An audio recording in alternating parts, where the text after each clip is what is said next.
Delhi liquor కేసులో ED అరెస్టును challenge చేస్తూ సీఎం కేజ్రీవాల్ దాఖలు చేసిన పిటిషన్పై సుప్రీంకోర్టు నేడు తీర్పిచ్చే అవకాశం ఉంది. లిక్కర్ స్కామ్ కేసులో తనను ఈడీ అరెస్టు చేయడాన్ని కేజ్రీవాల్ సుప్రీంకోర్టులో సవాలు చేస్తూ పిటిషన్ దాఖలు చేశారు.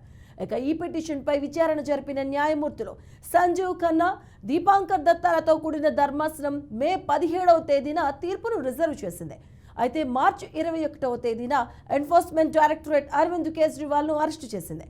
ఈడీ కేసులో జూన్ 20న ట్రయల్ కోర్టు కేజ్రీవాల్కు బెయిల్ మంజూరు జారీ చేసింది. అయితే ట్రయల్ కోర్టు ఉత్తర్వులను ఈడీ హైకోర్టులో సవాల్ చేసింది. జూన్ 25వ తేదీన ఢిల్లీ హైకోర్టు ట్రయల్ కోర్టు ఇచ్చిన బెయిల్పై స్టేలు ఇచ్చింది.